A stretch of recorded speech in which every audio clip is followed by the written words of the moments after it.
Hello everyone, my name is Aarohi and welcome back to my channel. So guys, आज की video start करने से पहले मैं आप लोगों को रिमाइंड करवाना चाहती हूँ कि आपको वीडियो को लाइक करना है, शेयर करना है, कमेंट करना है एंड अगर आप चैनल पे न्यू हैं तो प्लीज़ सब्सक्राइब भी करिए। आप लोग भूल जाते हो इसलिए मैं रिमाइंड करवा रही हूँ और अब हम आज का लेक्चर स्टार्ट करते हैं। तो गाइज़, हमने लास्ट 2 क्लासेस में क्या पढ़ा था? हमने देखा था कि एलएलएम कैसे क्रिएट किया जाता है स्क्रैच से। एंड उस टाइम पे मैंने आपको बताया था कि हम ट्रांसफार्मर मॉडल यूज़ कर रहे हैं। हमारे पास एक सेपरेट फ़ाइल थी जिसके अंदर ट्रांसफार्मर का कोड था और मैंने बोला था कि ये कोड हम आज नहीं अंडरस्टैंड करेंगे, जब हम ट्रांसफार्मर आर्किटेक्चर के बारे में पढ़ेंगे तब ये कोड अंडरस्टैंड करेंगे। तो आज हम ट्रांसफार्मर आर्किटेक्चर के बारे में पढ़ेंगे। आज हम उसके बारे में पूरा डिटेल में जानेंगे क्योंकि जितने भी मॉडर्न एलएलएम्स होते हैं, मोस्टली जितने भी मॉडर्न एलएलएम्स हैं वो सारे ट्रांसफार्मर आर्किटेक्चर पे ही बेस्ड हैं। तो आज हम पूरा डिटेल में अंडरस्टैंड करेंगे ट्रांसफार्मर्स के बारे में। तो गाइस, जो ट्रांसफार्मर का फर्स्ट पेपर था ना, let me open that paper. ये देखो, ट्रांसफॉर्मर्स का जो फर्स्ट पेपर था वो ये था, attention is all you need. ये गूगल ने रिलीज किया था 2017 में। इस पेपर में पहली बार ट्रांसफॉर्मर्स की बात हुई थी। अब हम इस पेपर को स्क्रॉल करते हैं और आर्किटेक्चर का जो इनका डायग्राम है ना, वहाँ पे आ जाते हैं। ये देखो, ये इमेज, ये ट्रांसफॉर्मर का आर्किटेक्चर है। अगर आप इस आर्किटेक्चर को देखोगे ना तो इस साइड ये जो ब्लॉक दिख रहा है आपको, ये वाला, तो ये क्या है? इनकोडर है ट्रांसफार्मर का। एंड इस तरफ अगर आप देखोगे ये वाला पार्ट, ये है डिकोडर। ठीक है। एंड फिर इनपुट जाती कैसे है इस मॉडल में? यहाँ पे इनपुट होती है, उसके ऊपर इनपुट एम्बेडिंग परफॉर्म होएगी, फिर उसके साथ पोजीशन इनकोडिंग ऐड होती है, फिर वो इनकोडर के पास जाती है डेटा, फिर वो डिकोडर के पास जाता है एंड फाइनली यहाँ पे आउटपुट प्रोड्यूस होती है। तो ये तो था जो ट्रेडिशनल ट्रांसफॉर्मर था, जो सबसे पहले ट्रांसफॉर्मर रिलीज हुआ था 2017 में, ये उसका आर्किटेक्चर है। बट जितने भी मॉडर्न एलएलएम्स है ना गाइस, जैसे कि अगर हम जीपीटी मॉडल्स की बात करें या लामा एलएलएम्स की बात करें या और भी जो एलएलएम्स हैं, मोस्टली जो आज की डेट के एलएलएम्स हैं, मॉडर्न एलएलएम्स हैं, वो सारे यूज तो करते हैं ट्रांसफॉर्मर आर्किटेक्चर, बट वो ना इनकोडर पार्ट नहीं यूज करते। ये वाला जो पार्ट है ना इस तरफ, ये वाला जो पार्ट है इस तरफ, ये इनकोडर है। वो इनकोडर नहीं यूज़ करते, वो सारे क्या करते हैं? डिकोडर को यूज़ करते हैं। ये जो इस तरफ डिकोडर आपको दिख रहा है। तो जितने भी मॉडर्न एलएलएम्स हैं वो क्या हैं? Decoder only LLMs, decoder only transformer वो यूज़ करते हैं। अब ना इसके बाद 2017 में जब ये वाला पेपर रिलीज़ हुआ था, उसके बाद ओपन एआई ने GPT-1 एलएलएम रिलीज़ किया था। ये उसका पेपर है। ये जो पेपर मैं आपको दिखा रही हूँ, ये GPT-1 का पेपर है। तो अगर आप इस पेपर को स्क्रॉल करके ना, हम मॉडल स्पेसिफिकेशन वाले सेक्शन में आते हैं। Just keep on scrolling. यहाँ पे आप यहाँ देखो, मॉडल स्पेसिफिकेशन। आप इस लाइन को पढ़ोगे तो आपको अंडरस्टैंड हो जाएगा। देखो, इन्होंने क्या लिखे है? Our model largely follows the original transformer work. We trained 12 layer decoder only transformer. तो यही बोल रही हूँ ना मैंने क्या बताया आपको कि जितने भी लैंग्वेज मॉडल्स हैं और वो ट्रांसफॉर्मर आर्किटेक्चर यूज़ कर रहे हैं, बट वो सिर्फ डिकोडर ओनली यूज़ कर रहे हैं। ये जो ओरिजिनल ट्रांसफॉर्मर का आर्किटेक्चर था उसमें से सिर्फ ये डिकोडर वाला पार्ट यूज़ कर रहे हैं, इनकोडर वाला पार्ट नहीं यूज़ कर रहे हैं। तो GPT-1 जो था, GPT-1 एलएलएम ओपन एआई का जो था, ये पहला ऐसा एलएलएम था जिसने ट्रांसफॉर्मर का डिकोडर ओनली कॉन्सेप्ट यूज़ किया था। ठीक है। उसके बाद देखो, इन्होंने ओपन एआई ने GPT-2 मॉडल इंट्रोड्यूस किया था। उसका पेपर ये है। इस पेपर को देखते हैं। देखो, ये जो पेपर है ये ओपन एआई ने किस लिए रिलीज़ किया था? ये जो उन्होंने जो सेकंड अपना एलएलएम रिलीज़ किया था GPT-2, ये उसका पेपर है। इस पेपर में भी अगर आप स्क्रॉल करके मॉडल वाले सेक्शन में जाओगे, जहाँ पे इन्होंने मॉडल की स्पेसिफिकेशन दी है, वेट करिए मैं निकाल लूँ वो वाला सेक्शन पहले। देखो, यहाँ पे लिखा हुआ है ना मॉडल। अब यहाँ पे पढ़ो, वी यूज़ अ ट्रांसफॉर्मर। ये वाला जो ओरिजिनल ट्रांसफॉर्मर मॉडल था वो ही यूज़ कर रहे हैं। एंड इन्होंने यहाँ पे सेकेंड लाइन में ये मेंशन किया हुआ है कि बट जो हमने ओपन एआई का जीपीटी मॉडल GPT-1 बनाया था, हम उसी की डिटेल्स को फॉलो कर रहे हैं। इसका मतलब ये है कि जो GPT-2 था वो भी यूज तो ट्रांसफॉर्मर मॉडल ही कर रहा है, बट ट्रांसफॉर्मर का सिर्फ डिकोडर पार्ट यूज कर रहा है। GPT-2 भी डिकोडर ओनली ट्रांसफॉर्मर है। उसके बाद ओपन एआई ने GPT-3 मॉडल निकाला, ये उसका पेपर है GPT-3 का। GPT-3 भी क्या था, डिकोडर ओनली ट्रांसफॉर्मर था। इसमें इन्होंने फ्यू शॉट मेथड यूज़ किया, फ्यू शॉट लर्निंग, एंड उसके थ्रू थोड़ा और काम किया मॉडल को इम्प्रूव करने के लिए, नंबर ऑफ टोकन्स इंक्रीज कर दिए। आज हम पेपर्स की डिटेल में नहीं जा रहे हैं, मैं सिर्फ ये पेपर आपको इसलिए दिखा रही हूँ ताकि आपको पता चल जाए कि जितने भी LLMs हैं मोस्टली वो सारे डिकोडर ओनली ट्रांसफॉर्मर्स को यूज़ करते हैं। इसलिए ट्रांसफॉर्मर्स को पढ़ना ज़रूरी है क्योंकि ये बेस है सभी LLMs का। तो आज हम वही अंडरस्टैंड करने वाले हैं। एंड गाइज, अगर हम GPT मॉडल्स को छोड़ के किसी और LLM की बात कर लें, जैसे कि लामा मॉडल्स हैं मेटा के, वो भी ट्रांसफॉर्मर का डिकोडर मॉडल ही, डिकोडर वाला सेक्शन ही यूज़ कर रहा है।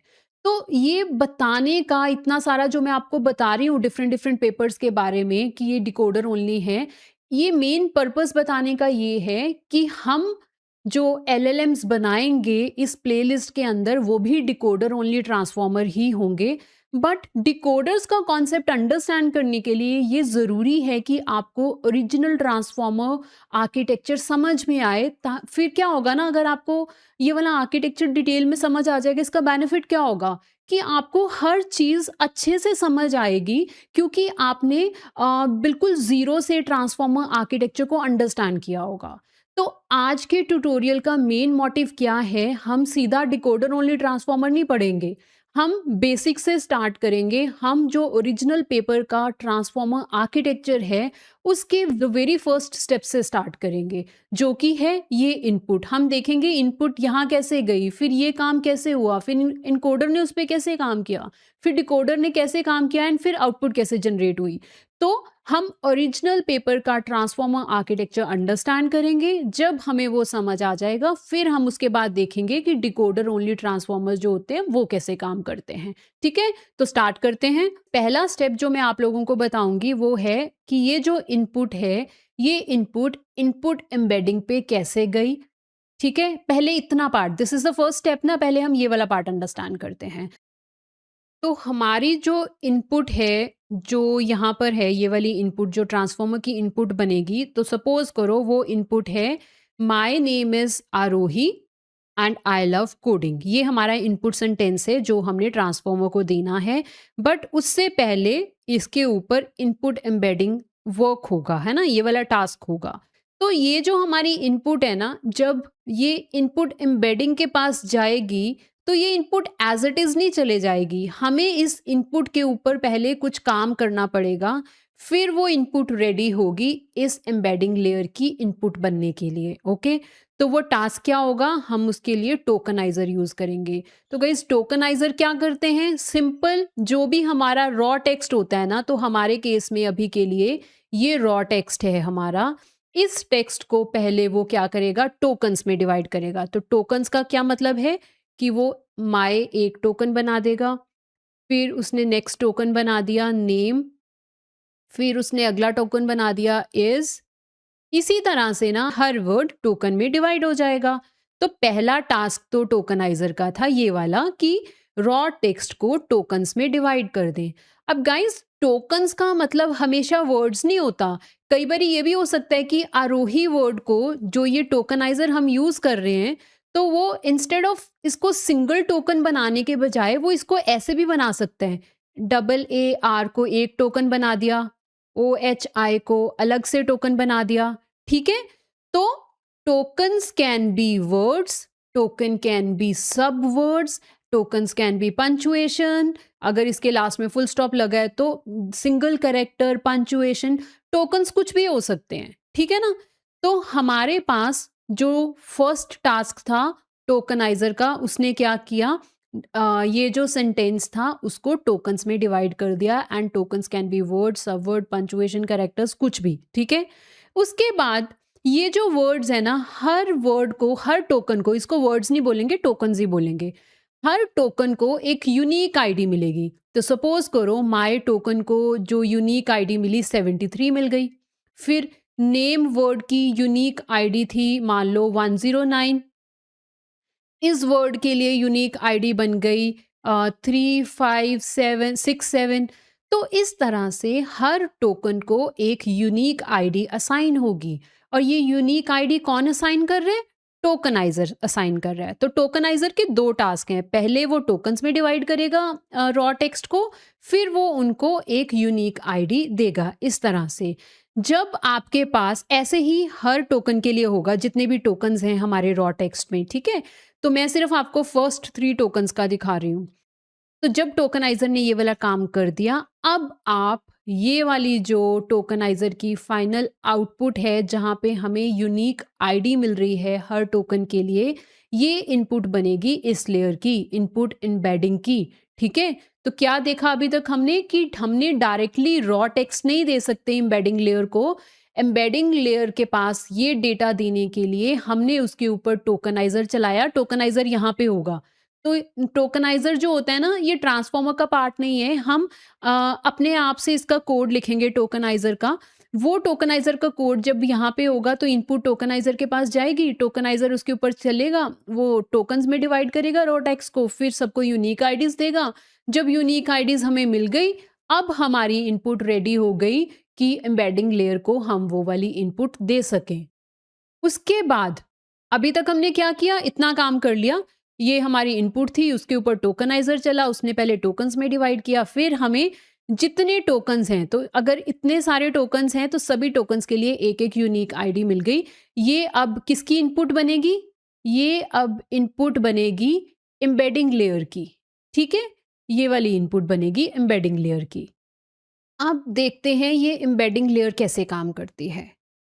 तो गाइज होता क्या है ना, जितने भी हमारे पास टोकन्स हैं, तो हमारे पास माय टोकन था, माय टोकन को ये नंबर असाइन हुआ, यूनिक आईडी असाइन हुई। फिर उसके लिए हमारे पास ये एक एम्बेडिंग वेक्टर बन गया। ओके, ये कैसे बना, क्या है, वो मैं अभी आपको बताती हूँ। ये एक एम्बेडिंग वेक्टर बन गया।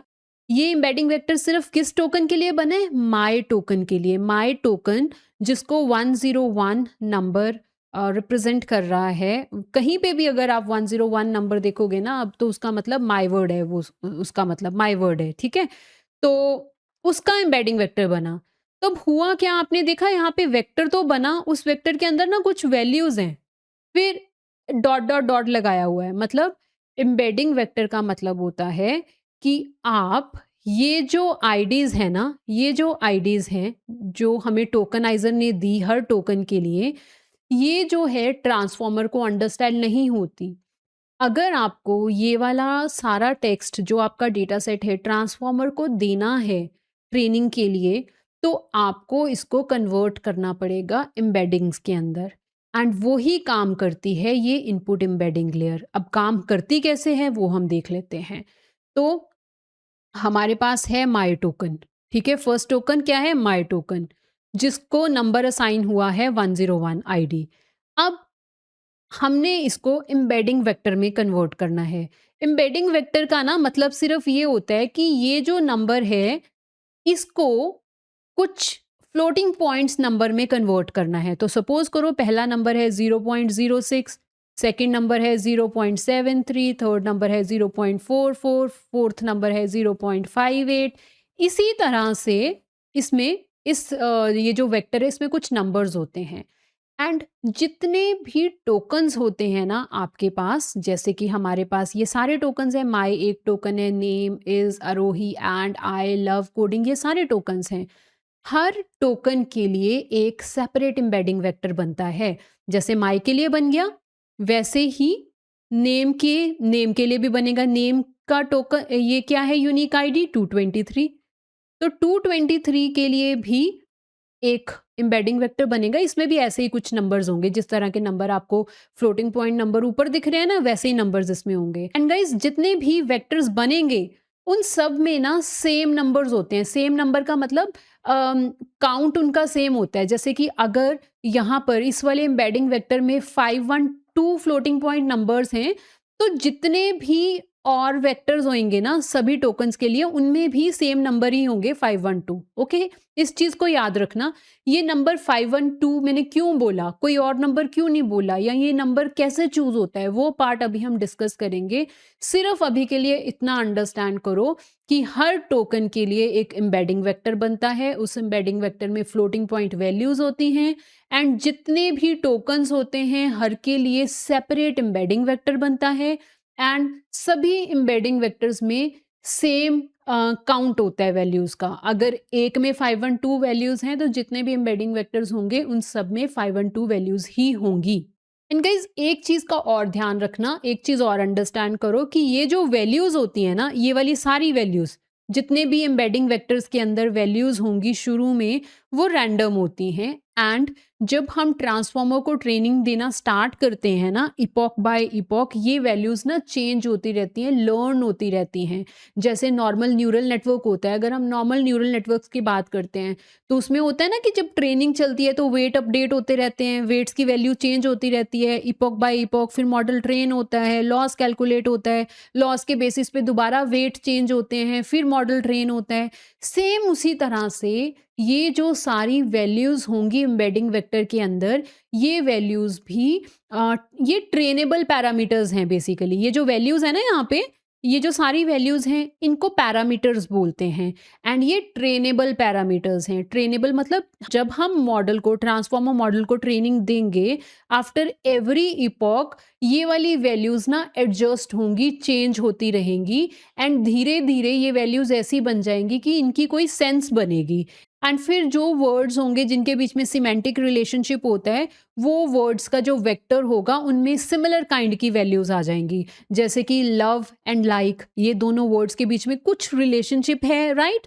तो इन दोनों वेक्टर्स की वैल्यूज ऑलमोस्ट सेम हो जाएंगी। जैसे फिर नेम है आरोही, जैसे आरोही नेम हुआ, ऐसे ही कोई और नेम्स होंगे अगर हमारे डेटा सेट के अंदर, तो ये सारे क्या हैं, नेम्स हैं। तो इन इन वाले एम्बेडिंग वेक्टर्स की वैल्यू सेम सी हो जाएगी। इस तरह से ये एम्बेडिंग वेक्टर ट्रेन होते हैं। अभी के लिए याद रखो ये ट्रेनेबल पैरामीटर्स हैं, ये ट्रेन होंगे इपॉक बाय इपॉक। अब हम बात करते हैं कि एम्बेडिंग वेक्टर के अंदर कितनी वैल्यूज होंगी, क्योंकि मैंने बोला था ना मैं अभी बताऊंगी, तो अभी हम वो वाला पार्ट डिस्कस करते हैं। तो हर एम्बेडिंग वेक्टर के अंदर कितनी वैल्यूज होंगी, पहले यहाँ पे मैं एक एम्बेडिंग वेक्टर लिख रही हूँ। माई का सपोज मैंने माई टोकन है, माई टोकन का एम्बेडिंग वेक्टर बनाया, उसके अंदर कुछ ऐसे वैल्यूज दिखी आ रही हैं, आपको दिख रही हैं ऐसी वैल्यूज 0.07, 0.09, 0.24, इस तरह से बहुत सारी वैल्यूज हैं। एंड लेट्स सपोज ये वैल्यूज हैं 512। अब कैसे डिसाइड किया कि ये वैल्यूज 512 होनी चाहिए एम्बेडिंग वेक्टर के अंदर? तो इसके लिए क्या होता है, ट्रांसफॉर्मर्स के अंदर ना एक पैरामीटर हम डिफाइन करते हैं जिसको हम बोलते हैं डी मॉडल। डी मॉडल, ये डी मॉडल पे डिपेंड करता है। अगर डी मॉडल की वैल्यू आप 512 रखोगे, उसका मतलब जितने एम्बेडिंग वेक्टर्स होंगे उन सब में 512 फ्लोटिंग पॉइंट वैल्यूज होंगी। एंड अगर आपने डी मॉडल की वैल्यू सपोज 512 नहीं रखी, आपने रख दी 256, तो उसका मतलब जितने भी एम्बेडिंग वेक्टर्स होंगे हर टोकन के लिए, हर एम्बेडिंग वेक्टर में कितनी वैल्यूज होंगी, 256 वैल्यूज होंगी। सेम इसी तरह से अगर आपने ये भी नहीं वैल्यू रखी, तो सपोज करो आपने कुछ और वैल्यू रख दी 768, तो इसका क्या मतलब है, जितने भी एम्बेडिंग वेक्टर होंगे हर टोकन के लिए, जैसे कि माई टोकन का जो एम्बेडिंग वेक्टर बनेगा उसमें कितनी वैल्यूज होंगी, 768। नेम वाले एम्बेडिंग वेक्टर में भी 768 वैल्यूज, इज में, अरोही, एंड, आई, लव, कोडिंग, ये सब टोकन्स के जो एम्बेडिंग वेक्टर्स होंगे सब में कितनी वैल्यू होगी फिर, 768। अगर आपने डी मॉडल की वैल्यू जो है वो 768 रखी हुई है। ये जब हम कोड करेंगे ना ट्रांसफॉर्मर का, उस टाइम पे मैं आपको बताऊंगी कि ये वैल्यूज हम कैसे सेट करते हैं, ठीक है? अभी के लिए सिर्फ इतना अंडरस्टैंड करो। अब गाइज हमने एक चीज तो देख ली, हमें एक चीज समझ आ गई कि हर टोकन के लिए एक सिंगल एम्बेडिंग वेक्टर बनता है, ये चीज समझ आ गई ना? अब हमारे पास तो है ये सेंटेंस पूरा, ये पूरा सेंटेंस है। जब इस सेंटेंस के अंदर जितने टोकन्स हैं सबका एम्बेडिंग वेक्टर होगा, राइट? यही बोला ना मैंने, क्या बोला, हर टोकन का एम्बेडिंग वेक्टर होगा। तो अब सेंटेंस की अगर हम बात करें तो सेंटेंस का एम्बेडिंग वेक्टर कैसे दिखेगा? इस वाले सेंटेंस का एम्बेडिंग वेक्टर कैसे दिखेगा? तो वो देखते हैं। तो हमारा जो सेंटेंस था ना, वो सेंटेंस इस तरह से दिखेगा। E_my का मतलब embedding vector of my token. फिर उसके नीचे हमने स्टैक कर दिया embedding vector of name token, फिर embedding vector of is, embedding vector of Aarohi, embedding of I, embedding of I, love and coding. सारे हमने स्टैक कर दिए। क्योंकि है क्या ये, हर जैसे माय का एक टोकन था, जैसे माय के लिए एक एम्बेडिंग वेक्टर बना, तो अभी के लिए ना आप एज्यूम करो हमारे पास ना 512 है, डी डी मॉडल की जो वैल्यू है वो हमारी है 512। इसका क्या मतलब है, हर एम्बेडिंग वेक्टर में 512 वैल्यूज आएंगे हमारे पास। तो यहाँ पर हमारे पास 512 वैल्यूज आई माय टोकन की, एम्बेडिंग वेक्टर है माय टोकन का। यहाँ पे हमारे पास 512 वैल्यूज हैं नेम टोकन की।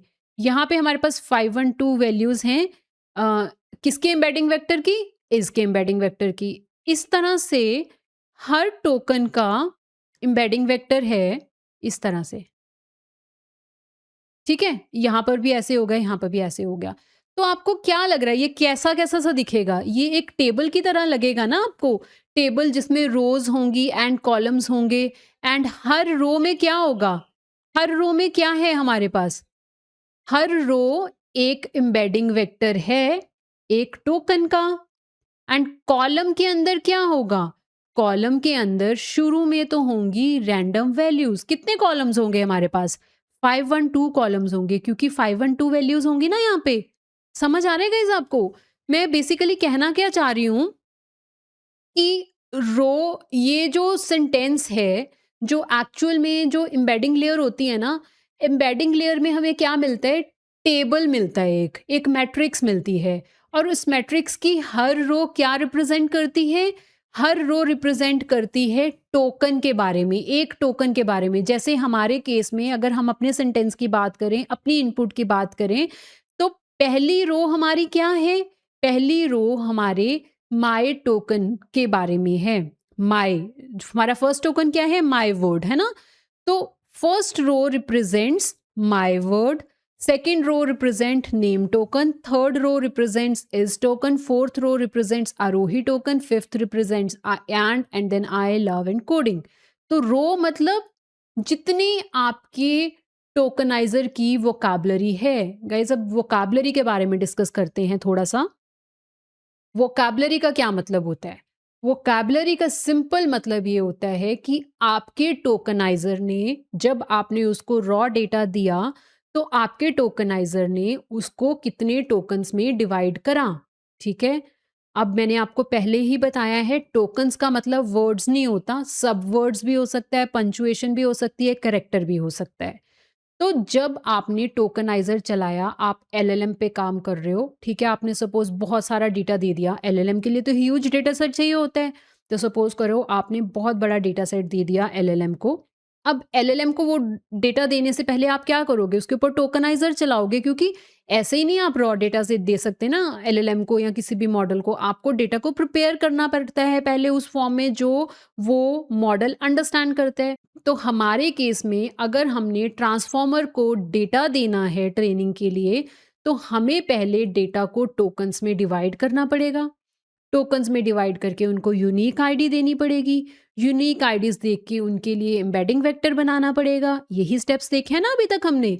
तो अगर सपोज करो जो टोकनाइजर आप यूज कर रहे हो, उस टोकनाइजर ने 50,000 यूनिक टोकन्स बना दिए, 50,000 यूनिक टोकन्स दिए आपको आपके टोकनाइजर ने, जब आपने बहुत बड़ा डेटा सेट उसको दिया, रॉ टेक्स्ट दिया, उसने 50,000 यूनिक टोकन्स का क्या मतलब है कि उसने 50,000 यूनिक यूनिक टोकन्स निकाले आपके डेटा में से, रॉ टेक्स्ट में से। अब जब आपके पास अब वोकैबुलरी क्या हो गई, इसको वोकैबुलरी बोलते हैं। जितने भी यूनिक टोकन्स होते हैं आपके टोकनाइजर जो जनरेट करता है, उसको वोकैबुलरी बोलते हैं। तो अभी आपके पास 50,000 यूनिक टोकन्स हैं एंड डी मॉडल सपोज हमने यूज किया हुआ है 512। तो जो एम्बेडिंग जो एम्बेडिंग लेयर होगी ना, जो एम्बेडिंग लेयर मैं बोल रही हूँ, उस एम्बेडिंग लेयर पे जो मैट्रिक्स बनेगी, जो यहाँ पे मैट्रिक्स बनेगी, वो क्या होगी? उसका साइज़ क्या होगा उस मैट्रिक्स का? 50,000 इंटू 512। 50,000 क्यों? क्योंकि उसमें 50,000 टोकन्स हैं और मैंने आपको बोला था हर टोकन के लिए एक एम्बेडिंग वेक्टर बनेगा एंड हर एम्बेडिंग वेक्टर का साइज कितना होगा, उसमें कितनी फ्लोटिंग पॉइंट वैल्यूज होंगी? 512। क्यों है 512 यहाँ पर? क्योंकि हमने डी मॉडल की वैल्यू डिफाइन करी हुई है 512। तो अब यहाँ पे एम्बेडिंग लेयर पे जो आउटपुट बनेगी वो क्या बनेगी? एम्बेडिंग लेयर की आउटपुट ऐसी होगी, देखो, first token, second token, third token, ठीक है, फर्स्ट टोकन की एम्बेडिंग वेक्टर, सेकंड टोकन का एम्बेडिंग वेक्टर, थर्ड टोकन का एम्बेडिंग वेक्टर। ऐसे ही कितने टोकन है हमारे पास? 50,000। तो 50,000 वाली जो एम्बेडिंग वेक्टर बीच में और भी आएंगे, ठीक है, 50,000 वाला एम्बेडिंग वेक्टर, आपके पास 50,000 एम्बेडिंग वेक्टर्स बने एंड हर के अंदर कितनी वैल्यूज हैं? 512 वैल्यूज हैं, क्योंकि हमने डी मॉडल 512 डिफाइन किया हुआ है। तो अभी ना मैं आपको कुछ रियल एलएलएम्स बताती हूँ, उसमें देखेंगे कि वो रियल एलएलएम्स का जो साइज है, ये जो एम्बेडिंग मैट्रिक्स बनती है, कितनी कितनी बनती है। अभी तो हम रैंडमली, मैं आपको ऐसे ही बता रही हूँ कि अगर डी मॉडल 512 होगा तो 512 वैल्यूज होंगी एम्बेडिंग वेक्टर में। तो अभी हम देखते हैं कुछ जो रियल एलएलएम है, फेमस एलएलएम्स हैं, उनका कितना कितना एम्बेडिंग वेक्टर होता है, फिर हम आगे इसको कंटिन्यू करते हैं लेक्चर को। अगर हम बात करें GPT-3 मॉडल की, GPT-3 जो मॉडल है उसका कितना साइज है एम्बेडिंग मैट्रिक्स का? जो एम्बेडिंग लेयर जो मैट्रिक्स बनाती है उसमें जो GPT-3 है वो कितना डी मॉडल यूज करता है, वो देखें। जो GPT-3 का ये डी मॉडल वैल्यू है ना, वो है 4096। दैट मीन्स आपकी 50,000 वोकैबुलरी के लिए जितने भी एम्बेडिंग वेक्टर्स बनेंगे, हर एम्बेडिंग वेक्टर के अंदर कितनी वैल्यूज होंगी? 4096। अगर आप लोग चाहते हो हम इनका पेपर खोल के देख सकते हैं, तो चलो हम एक बार ना पेपर देखते हैं इनका, जो मैंने आपको पहले दिखाए थे पेपर्स। तो हमने देखा था, ये फर्स्ट पेपर था, मैंने GPT-1 का पेपर है ये। GPT-1 वाले पेपर को स्क्रॉल करते हैं एंड उस सेक्शन पे जाते हैं जहाँ पे इन्होंने दिया हुआ है कि इन्होंने क्या क्या साइजेस यूज करे हुए हैं। ये देखो, देख रहे हो गाइस, डी मॉडल। ये मैं आपको पेपर दिखा रही हूँ, कौन सा? GPT-2 का पेपर दिखा रही हूँ। ये देखो, इन्होंने डिफरेंट वेरिएंट्स बनाए थे। GPT-2 जो था उसके डिफरेंट वेरिएंट्स थे। तो जो इनका सबसे बेसिक वाला मॉडल था ना, उसमें देखो डी मॉडल की कितनी वैल्यू है? 768।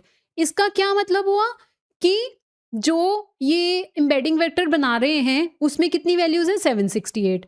फिर जो इनका इतना पैरामीटर वाला था, 345 मिलियन पैरामीटर वाला मॉडल था, उसमें डी मॉडल का साइज कितना था? 1024। यहाँ पे अब आपको ये डी मॉडल का मतलब समझ आ गया होगा कि जो मैट्रिक्स बन रही है एम्बेडिंग लेयर पे, हर टोकन के लिए जो एम्बेडिंग बनेगी, एम्बेडिंग वेक्टर बनेगा, उसमें कितनी वैल्यूज होंगी? इतनी वैल्यूज होंगी, ठीक है।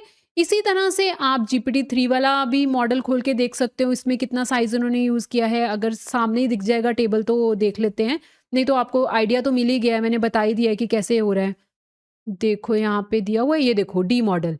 GPT-3 में भी हमें डी मॉडल की वैल्यू मिल गई, देख रहे हो, डी मॉडल। और मैं आपको ये वाले की वैल्यू की बात कर रही थी, मैंने अभी आपको बताया था ना 4096 वैल्यू, वो इस वाले मॉडल की बात कर रही हूँ, GPT-3 मॉडल, जिसमें 6.7 बिलियन पैरामीटर्स हैं।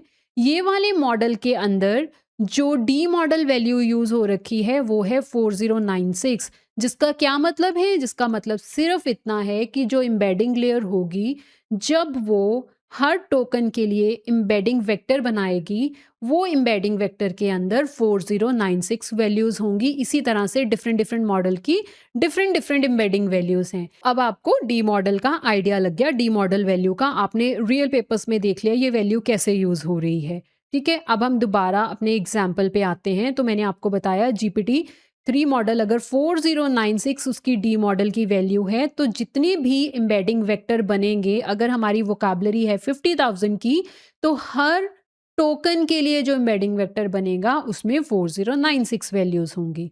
तो इतना पार्ट क्लियर हो गया गाइस। नेक्स्ट चीज अब हम क्या डिस्कस कर रहे हैं कि मैंने ये तो बोल दिया यहाँ पे 512 वैल्यूज होंगी, ये वैल्यूज कैसे चेंज होंगी विद ट्रेनिंग। ये वैल्यूज शुरू में मैंने बोला रैंडम होती हैं, तो वो रैंडम वैल्यूज कैसे आती हैं, उनको कौन जनरेट करता है, ठीक है, वो सारा पार्ट डिस्कस करते हैं।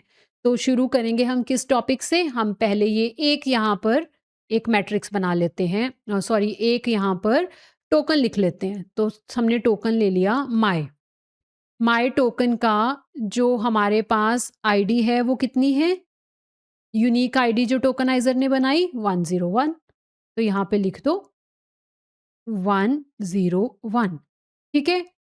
अब हम एक और टोकन ले लेते हैं। इस बार हमने टोकन ले लिया सपोज आरोही। आरोही की वैल्यू है ये 987, है ना। तो यहाँ पे हम सेकंड टोकन लिख लेते हैं आरोही, एंड इसकी वैल्यू कितनी थी, तो 987। आपको ये पता चल गया, ये फर्स्ट टोकन, एक टोकन ये है, एक टोकन ये है माय टोकन जिसकी यूनिक आईडी है 101, फिर सेकंड टोकन है आरोही जिसकी यूनिक आईडी है 987। अब यहाँ पर इसकी एम्बेडिंग बनेगी। सपोज करो जो वैल्यूज हम यहाँ पे लिख रहे हैं, ये अभी मैं फर्स्ट इपॉक की बात कर रही हूँ, जब ट्रांसफॉर्मर अभी काम स्टार्ट कर रहा है इनिशियली।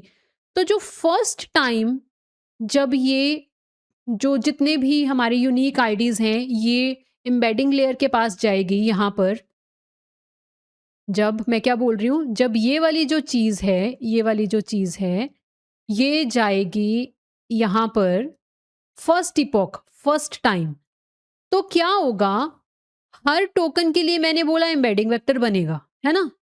तो इनिशियली सपोज करो वो जो एम्बेडिंग वेक्टर बना उसमें जो रैंडम वैल्यूज हैं वो कुछ ऐसी दिख रही हैं, 0.73, 0.02, 0.41, ठीक है, इस तरह की।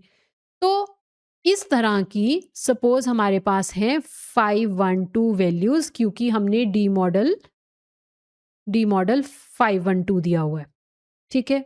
सेम आरोही के लिए भी ऐसे ही रैंडम वैल्यू बनी हुई है, 0.61, 0.44, 0.29 एंड इसी तरह से 512 वैल्यूज आरोही के लिए भी बनी हुई हैं। अब ये फर्स्ट इपॉक है, तो ये सारी वैल्यूज क्या हैं, रैंडम हैं। तो गाइज यहाँ पर मैं सिर्फ 2 टोकन्स ले रही हूँ, बट अगर आपकी वोकैबुलरी में 50,000 टोकन्स है ना, तो 50 के 50,000 टोकन के लिए ऐसा वाला स्टेप परफॉर्म होगा, ओके। तो मतलब पूरे 50,000 जो टोकन्स हैं उनके लिए 50,000 एम्बेडिंग बनी, उन 50 के 50,000 एम्बेडिंग्स के अंदर रैंडम वैल्यूज हैं फर्स्ट वाले इपॉक में, क्योंकि अभी मॉडल को कुछ पता ही नहीं है, अभी मॉडल ट्रेन ही नहीं हो रखा। तो ये जो रैंडम वैल्यूज हमने यहाँ पर भरी वेरी फर्स्ट टाइम, वो किसके थ्रू हमने करी, तो ये जो रैंडम वैल्यूज हमने यहाँ पे भरी, ये हमने भरी गॉसियन या फिर यूनिफॉर्म डिस्ट्रीब्यूशन के थ्रू। तो अभी के लिए नहीं पता अगर गॉसियन या यूनिफॉर्म डिस्ट्रीब्यूशन क्या होती है, तो जब हम इसका कोड करेंगे तब मैं आपको दिखा दूंगी कि गॉसियन एंड यूनिफॉर्म मेथड को यूज करके कैसे हम रैंडम वैल्यूज लेते हैं। बट आप सिर्फ इतना देखो कि हम ये मैनुअली नहीं फिल कर रहे, इसके लिए हमारे पास एक फंक्शन है, उसमें हम गॉसियन या यूनिफॉर्म फंक्शन यूज करते हैं। वो यहाँ पर कुछ भी रैंडम 512 वैल्यू डाल देगा। अगर हमारे डी मॉडल की वैल्यू 512 है, अगर डी मॉडल की वैल्यू 4096 है, तो वो यहाँ पे हर एम्बेडिंग वेक्टर के अंदर कुछ रैंडम 4096 वैल्यू हर टोकन के लिए डाल देगा, ठीक है। पहला स्टेप ये समझ आ गया। अब गाइज मैंने एक चीज और बोली थी, ये फर्स्ट इपॉक का तो क्लियर हो गया, रैंडम वैल्यूज आ गई। अब ये जो वैल्यूज हैं इनको क्या बोलते हैं, मैंने क्या बताया था, इन वैल्यूज को हम क्या बोलते हैं, पैरामीटर्स बोलते हैं, ठीक है। एंड ये पैरामीटर्स जो होते हैं वो क्या होते हैं, लर्नेबल पैरामीटर्स हैं। लर्नेबल से क्या मतलब है, जैसे न्यूरल नेटवर्क के अंदर हम वेट लर्न करते हैं, वैल्यू चेंज होती है after every epoch, and weight हम उस डायरेक्शन में चेंज करते हैं जिससे लॉस कम हो। उसी तरह से ये जो पैरामीटर्स हैं, ये जो एम्बेडिंग वेक्टर की वैल्यूज हैं हर टोकन के लिए, इनको पैरामीटर्स बोला जाता है। एंड ये लर्नेबल पैरामीटर्स होते हैं। जब भी हम लर्नेबल पैरामीटर्स बोलते हैं, उसका सिंपल मतलब ये होता है कि आफ्टर एवरी इपॉक ये वैल्यूज धीरे धीरे थोड़ी थोड़ी चेंज होंगी, और मॉडल तो बहुत ज़्यादा इपॉक्स के लिए ट्रेन होता है, तो उसके बाद जब मॉडल ट्रेन हो जाएगा, ये वैल्यूज़ लर्न हो के सेंस बनाने लग जाएँगी, इन वैल्यूज़ की सेंस बनने लग जाएगी, ठीक है? तो अब हम वो अंडरस्टैंड करते हैं कि ट्रेनिंग कैसे होती है। तो ये वाली जो एम्बेडिंग है हर टोकन के लिए, ऐसी 50,000 एम्बेडिंग्स जो हैं, वो गई ट्रांसफॉर्मर के पास, ठीक है? क्योंकि अब इस तरह का डेटा चाहिए। ट्रांसफॉर्मर किस तरह का डेटा एक्सेप्ट करता है? इस तरह का, हर टोकन के लिए इस तरह की एम्बेडिंग लेगा वो, ठीक है? अब गाइज़ अच्छा, ट्रांसफॉर्मर पे जाने से पहले एक चीज़ और बता दूँ, बहुत इंपॉर्टेंट चीज़ है कि हम एम्बेडिंग लेयर वर्ड यूज़ कर रहे हैं, है ना? हमने यही बोला ना, यहाँ पे अगर हम दोबारा यहाँ पे आ जाएँ, तो ये जो इनपुट एम्बेडिंग है, यहाँ पे मैंने क्या बोला कि ये एक एम्बेडिंग लेयर है, यही बोल रही हूँ ना मैं? बट यहाँ पे आपको एक चीज़ का ये ध्यान रखना है कि यहाँ पर कोई न्यूरॉन नहीं हम यूज़ कर रहे, कोई एक्टिवेशन फंक्शन नहीं यूज़ हो रहा, तो फिर हम इसको लेयर क्यों बोल रहे हैं? ठीक है, कई बारी ना ये बहुत बड़ी कन्फ्यूजन क्रिएट हो जाती है कि हम सोचते रहते हैं कि यहाँ पर हो क्या रहा है? अगर हम बोल रहे हैं कि ये जो पैरामीटर्स हैं ये ट्रेन हो रहे हैं, हम यही बोल रहे हैं ना, मैं आपको यही बता रही हूँ कि जितने भी एम्बेडिंग्स हैं, ये सारी लर्नेबल पैरामीटर्स हैं, ये ट्रेन हो रहे हैं, है ना? एंड फिर अगर आपके दिमाग में ये क्वेश्चन आए कि यहाँ पे किस तरह का कोड लिख रहे हैं, क्या कॉन्सेप्ट, क्या लॉजिक यूज़ हो रहा है इन वैल्यूज़ को अपडेट करने के लिए, तो गाइज़ आपको एक चीज़ दिमाग में रखनी है, कि ये जो एम्बेडिंग लेयर है ना, ये कोई न्यूरल नेटवर्क नहीं है। इसमें कोई न्यूरॉन्स नहीं है, कोई एक्टिवेशन फंक्शन नहीं यूज़ हो रहा और किसी भी तरह की हम कोई मैट्रिक्स मल्टीप्लिकेशन नहीं परफॉर्म कर रहे। ये सिर्फ एक लुकअप टेबल है। लुकअप टेबल का क्या मतलब होता है? A big matrix of learnable numbers, यही है ना यहाँ पे। बिग मैट्रिक्स से क्या मतलब? अगर हमारा वोकैबुलरी साइज 50,000 है, तो मतलब हमारे पास इस मैट्रिक्स की 50,000 रोज हैं, हर टोकन के लिए एक रो। एंड हर रो के अंदर कितनी कॉलम्स हैं, हर रो में कितनी वैल्यूज हैं? 512 वैल्यूज हैं। अगर डी मॉडल की वैल्यू 512 है, अगर डी मॉडल की वैल्यू 4096 है, जैसे कि GPT-3 का मैंने आपको दिखाया था अभी, तो हर टोकन के लिए 4096 वैल्यूज हो गई। तो एक बिग मैट्रिक्स बन गई ना। तो एम्बेडिंग लेयर सिर्फ आपको एक मैट्रिक्स देती है, अ बिग मैट्रिक्स, एंड वो सिर्फ एक लुकअप टेबल है जिसकी वैल्यूज चेंज होती हैं आफ्टर एवरी इपॉक, एंड वो ट्रांसफॉर्मर चेंज करता है। एम्बेडिंग लेयर पे कोई कोड नहीं हो रहा, कोई न्यूरॉन नहीं है, कोई एक्टिवेशन फंक्शन नहीं है, कुछ भी नहीं है यहाँ पे। ये सिर्फ एक लुकअप टेबल है जिसको मॉडल देख रहा है एंड जिसकी वैल्यूज को अपडेट कर रहा है। पर फिर हम इसको लेयर क्यों बोल रहे हैं? तो इसको लेयर हम इस सेंस में बोल रहे हैं क्योंकि इसमें पैरामीटर्स हैं। मैंने बताया ना, ये सारी वैल्यूज इसकी पैरामीटर्स हैं जिनको हम ट्रेन कर रहे हैं। तो सिर्फ उस वे में एम्बेडिंग लेयर को लेयर बोला जाता है क्योंकि इसके अंदर जो पैरामीटर्स हैं उनको ट्रेन किया जाता है। शुरू में ये रैंडम होते हैं, ड्यूरिंग ट्रेनिंग ये वैल्यूज लर्न होती हैं, बट ये कोई न्यूरल नेटवर्क लेयर नहीं है। ये सिर्फ लिस्ट ऑफ वेक्टर्स हैं जो मॉडल अपडेट कर रहा है। यहाँ पे कोई किसी भी तरह की कंप्यूटेशन नहीं हो रही है, सिर्फ हम इसको क्या कर रहे हैं, इसको एक लुकअप टेबल की तरह यूज कर रहे हैं। अब हम नेक्स्ट चीज समझते हैं कि ये जो वैल्यूज हैं शुरू में तो रैंडम होती हैं, मैंने बता दिया, गॉसियन या यूनिफॉर्म डिस्ट्रीब्यूशन यूज करके इन वैल्यूज को दे देते हैं। अब देखते हैं ये वैल्यूज कैसे लर्न होंगी, कैसे ट्रेनिंग चलती है, क्या स्टेप्स परफॉर्म होते हैं कि ये वैल्यूज जो हैं इपॉक बाय इपॉक लर्न होती हैं। तो सपोज करो आपने मॉडल को सेंटेंस दिया, हम सेम एग्जांपल लेते हैं, ये वाला, ये सेंटेंस था ना हमारा। तो सपोज हमने मॉडल को एलएलएम मतलब ट्रांसफॉर्मर को ये सेंटेंस दिया। अब जब ट्रांसफॉर्मर इस स्टेप पे था, लव पे, ठीक है, तो अगला नेक्स्ट करेक्ट टोकन क्या है? कोडिंग। सपोज करो आप ट्रांसफॉर्मर बना रहे हो, एलएलएम्स का क्या काम होता है? नेक्स्ट वर्ड जनरेट करना होता है। तो सपोज आप ट्रांसफॉर्मर बना रहे हो, उसमें आप ना भी इस वाले वर्ड पे हो, लव वर्ड पे हो, तो लव वर्ड के बाद आपको पता है कि नेक्स्ट करेक्ट वर्ड है कोडिंग हमारे डेटा के अंदर। बट सपोज करो ट्रांसफॉर्मर ने, मॉडल ने प्रिडिक्ट कर दिया म्यूजिक, हमें पता है अब म्यूजिक तो रॉन्ग वर्ड है, तो यहाँ पे लॉस हाई होगा क्योंकि मॉडल ने गलत प्रिडिक्ट किया है। तो यहाँ पे लॉस वैल्यू सपोज करो कुछ ऐसी है, 4.26, 5.43, कुछ ऐसी वैल्यू, एंड हमें पता है कि ये लॉस तो बहुत हाई है। एंड हमारा गोल क्या है? हमारा गोल है इस लॉस को रिड्यूस करना। क्योंकि अगर लॉस रिड्यूस होगा दैट मीन्स आपका मॉडल एक्यूरेट है, एंड अगर वो लॉस की वैल्यू 0 है या क्लोज टू 0 है, उसका मतलब आपका model is doing best at that time, है ना? तो ये जो रिड्यूस करना है हमने लॉस, ये कैसे रिड्यूस किया जाएगा लॉस? क्योंकि गोल तो यही है ना, आफ्टर एवरी इपॉक लॉस देखो, फिर रिड्यूस करो लॉस को, ट्राई करो लॉस इपॉक बाय इपॉक कम होता रहे। तो ये जो लॉस है इसको कैसे रिड्यूस किया जाता है? जनरली हर एआई मॉडल में यही काम होता है। जब भी मॉडल को ट्रेन करते हैं ना, तो यही कॉन्सेप्ट फॉलो होता है। पहले हम डेटा देते हैं मॉडल को, फॉरवर्ड पास में 2 पास होते हैं, forward pass and backward pass. Forward pass का मतलब डेटा मॉडल के पास जाएगा, मॉडल उसके ऊपर काम करेगा एंड वो लॉस कैलकुलेट करेगा। यहाँ पर फॉरवर्ड पास का काम खत्म। फिर लॉस के बेसिस पे बैकवर्ड पास के अंदर हम ये काम करते हैं जिससे कि हम वेट्स को अपडेट करते हैं। फिर वो अपडेटेड वेट्स जो होते हैं मॉडल को दोबारा मिलते हैं, मॉडल फिर दोबारा ट्रेनिंग लेता है। तो वैसे वाला ही कॉन्सेप्ट यहाँ पे भी फॉलो होगा। हर बार जब लॉस कैलकुलेट होगा उसके बाद सबसे पहले मॉडल ये देखेगा कौन से ऐसे वेट्स हैं जिन्होंने एरर के लिए ज़्यादा कंट्रीब्यूट किया है, समझ रहे हो? एंड उनको कैसे चेंज करना है, मतलब किस डायरेक्शन में चेंज करना है? कम वाली साइड वैल्यू रखें वेट की कि ज़्यादा वाली साइड वैल्यू रखें वेट की, जिससे कि एरर रिड्यूस हो जाए। तो इसको बोलते हैं, इस प्रोसेस को बोलते हैं बैक प्रोपोगेशन। एंड सिंपल मतलब कहना क्या चाह रही हूँ यहाँ पे कि जो हमने ये देखना है कि ग्रेडियंट्स जो हैं, बैक प्रोपोगेशन का मतलब ये होता है कि ग्रेडियंट्स बैकवर्ड फ्लो होंगे लास्ट लेयर से, ट्रांसफॉर्मर की लास्ट लेयर से फर्स्ट लेयर तक जाएंगे। सपोज करो जैसे ट्रांसफॉर्मर में लास्ट लेयर सॉफ्ट मैक्स है, सॉफ्ट मैक्स से पहले जो सेकेंड लास्ट लेयर है वो लीनियर लेयर है, उससे पहले हमारे पास फॉरवर्ड लेयर है, फिर उसके पहले हमारे पास अटेंशन लेयर्स का काम आ रहा है, फिर हमारे पास एम्बेडिंग लेयर आ रही है ना?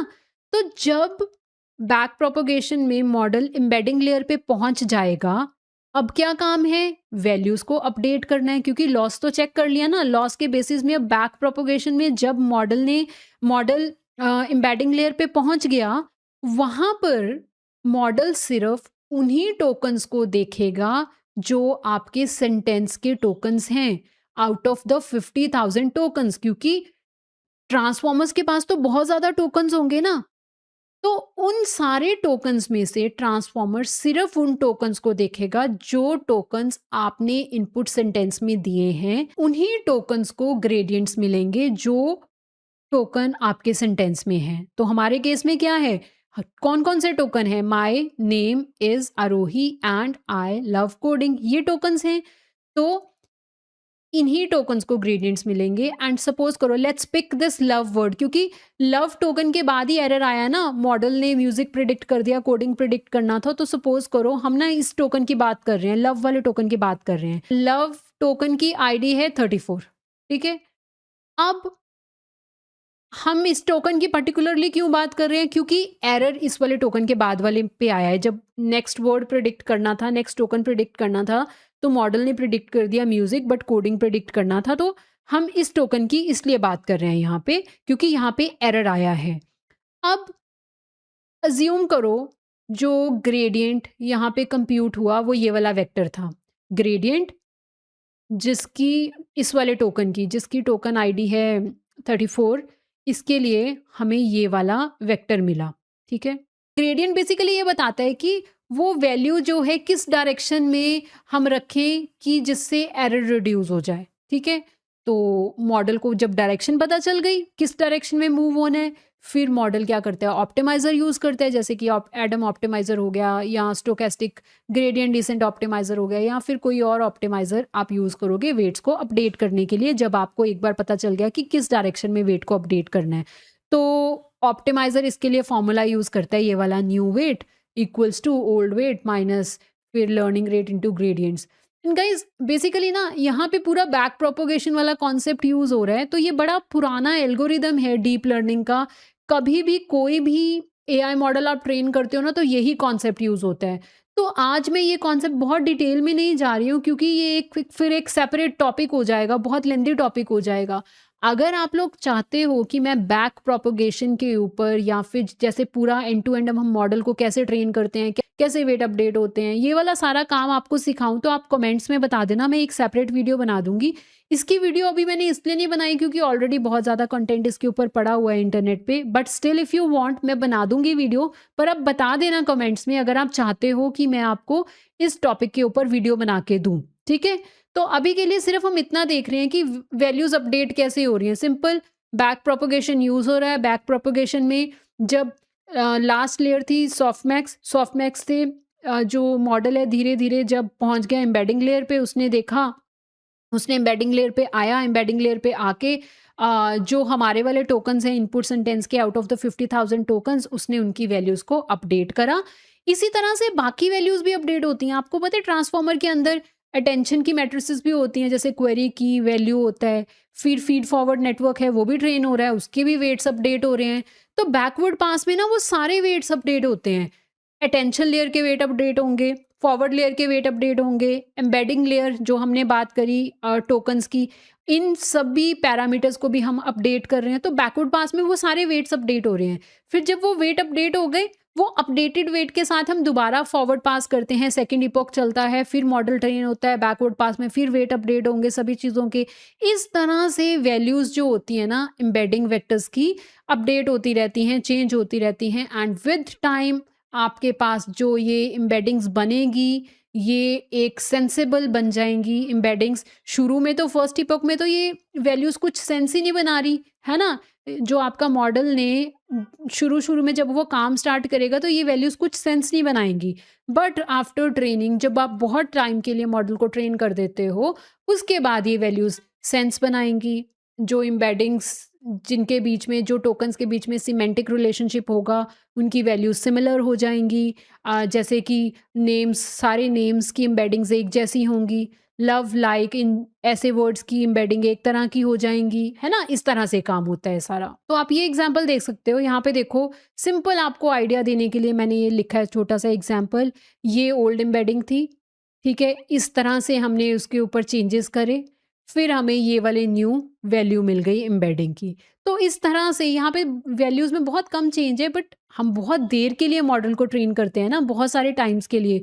तो विद टाइम जब आप ये सारा प्रोसेस रिपीट करते रहते हो सभी टोकन्स के लिए, सेंटेंस के सभी टोकन्स के लिए, तो जब आप मिलियंस ऑफ अपडेट्स ऐसे हो जाते हैं तो आपकी एम्बेडिंग मैट्रिक्स मीनिंगफुल बन जाएगी, ठीक है। तो इन शॉर्ट अभी तक हमने क्या समझा?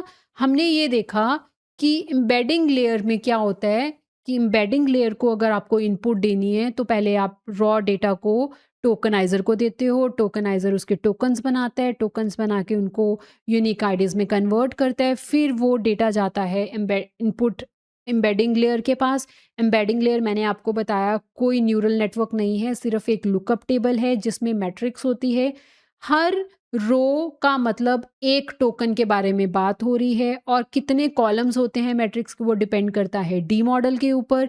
डी मॉडल डिफरेंट डिफरेंट तरह के होते हैं, कुछ डिफरेंट डिफरेंट नंबर्स यूज़ करते हैं, डिफरेंट डिफरेंट मॉडल्स। एंड जैसे मैंने आपको बताया GPT-3 का एक वेरिएंट बताया जिसमें 4096 है D model value. That means पूरे टोकन्स के लिए आपके पास 4096 वैल्यूज़ होंगी। फिर जब आपके पास ऐसे एम्बेडिंग वेक्टर्स बन जाते हैं, शुरू में वो रैंडम होते हैं। रैंडम वैल्यूज़ हमें कैसे मिलती है? गॉसियन या फिर यूनिफॉर्म डिस्ट्रीब्यूशन को यूज़ करके हम रैंडम वैल्यूज़ लेते हैं। जब हमारा डेटा रेडी हो गया, इस तरह का डेटा, इस तरह की एम्बेडिंग्स बनती हैं इनपुट ट्रांसफॉर्मर की। फिर ट्रांसफॉर्मर उसके ऊपर काम करता है, फिर ट्रांसफॉर्मर लॉस कैलकुलेट करेगा। लॉस कैलकुलेट करने के बाद वो बैकवर्ड पास में बैक प्रोपगेशन को यूज़ करके वेट्स को अपडेट करेगा सभी तरह के वैल्यूज़ का, जैसे कि अटेंशन मैट्रिसेस का, एम्बेडिंग वेक्टर्स का, फीड फॉरवर्ड नेटवर्क का। फिर वो दोबारा अपडेटेड वेट्स के साथ मॉडल को ट्रेन करता है। इस तरह की ट्रेनिंग मिलियंस ऑफ टाइम चलती है, एंड फाइनली आपको एक ट्रांसफॉर्मर मॉडल मिल जाएगा जो प्रॉपरली काम कर रहा होगा, करेक्ट प्रिडिक्शन आपको देगा। तो गाइज आज हमने क्या लर्न किया? आज हमने इतना लर्न किया कि ये जो इनपुट्स होती हैं, इस इनपुट को यहाँ तक पहुँचाने के लिए बीच में हमने क्या काम किया, यहाँ पर क्या काम हो रहा है, एंड यहाँ के बाद इनपुट जो है वो रेडी हो जाती है ट्रांसफॉर्मर के लिए। फिर हमने उसके ऊपर पोजिशनल इनकोडिंग ऐड करनी है, वो मैं नेक्स्ट वीडियो में बताऊंगी क्योंकि फिर एक लेक्चर बहुत लेंदी हो जाएगा, तो आज हम इतना ही करेंगे। एंड नेक्स्ट वीडियो में हम डिस्कस करेंगे पोजिशनल इनकोडिंग पे इतना ज़्यादा काम नहीं होगा, तो ये और ये वाले पार्ट हम ट्राई करेंगे कि पूरा एक वीडियो में कवर कर लें। But guys please like, share, subscribe and comment अगर आपको कंटेंट हेल्पफुल लगता है, बिकॉज़ ऐसी वीडियोज़ बनाने में ना बहुत टाइम लगता है एंड अगर सपोर्ट नहीं मिलती है तो वो काम करके मज़ा नहीं आता है। तो आप सपोर्ट करें चैनल को, वीडियोज़ को लाइक करें, शेयर करें, सब्सक्राइब करें एंड आई होप ये वीडियो आपके लिए हेल्पफुल रही हो। Thank you for watching.